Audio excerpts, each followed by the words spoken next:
محسن داوړ د افغان سولې تړون په هکله خپل غبرګون ښکاره کړ او ډېرې مهمې او منطقي خبرې وکړې.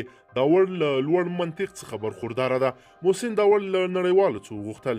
ولې محسن داوړ امریکا ته د افغان پښتنو په هکله داسې ویلې؟ ولې محسن داوړ د صلح تړون په هکله لږ اندېښمن ده؟ او ولې د افغانستان ګاونډیو ته یې ګواښ وکړ؟ د محسن داوړ د ټولو خبرو لنډیز دلته له موږ څخه واورئ. قدرمنو لیدونکو، السلام علیکم، وخت مو په خیر. په قطر کې د طالبانو او امریکا ترمنځ د سولې هوکړلیک له لاسلیک کولو وروسته د پښتون ژغورنې غورځنګ مخکښ مشر محسن داوړ په یو ټویټ پیغام کې هیله ښودلې ده چې د افغان سولې لپاره اوسنۍ پروسه رغنده رول لوبولی شي.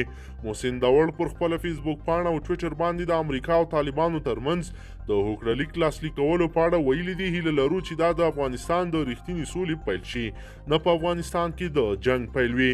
نوموړي زیاتوي ټولې خواوې دي د افغانستان اساسي قانون او د خلکو حق د درناوی وکړي څو خلک په خپله خوښه مشران وټاکي. محسن داوړ پر خپله فیسبوک پاڼه باندې هم لیکلي دي چې د مذاکراتو مهمه لړۍ به په بین الافغاني مذاکرات هم وي. هیله ښودلې ده چې هغه مذاکرات به هم له طالبانو سره بریالي شي.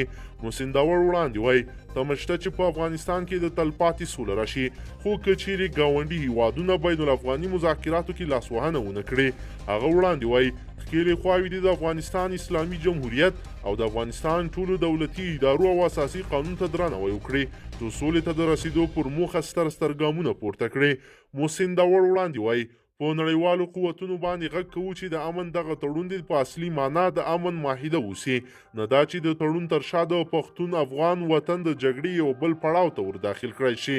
محسن داوړ ډاډ ورکوي چې موږ به په افغانستان کې د هرې جنگي پالیسۍ خلاف یو او د خپل وس مطابق به یې پر وړاندې ودرېږو. داوړ د راتلونکي بین الافغاني مذاکراتو په اړه ویل چې د افغانستان ولسي رایو ته باید پکې ډیر درناوی وشي او په ډیرو اصولو سره باید هغه برخلیک ټاکونکي مذاکرات مخکې ولاړ شي.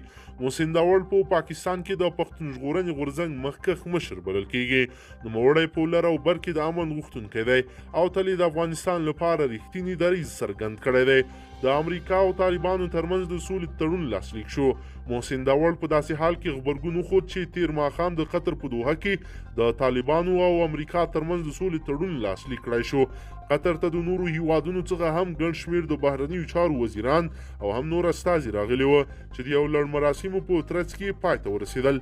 د سولې هوکړلیک د طالبانو له لوري ملا برادر او د امریکا په استازیتوب زلمي خلیلزاد لاسلیک کړ.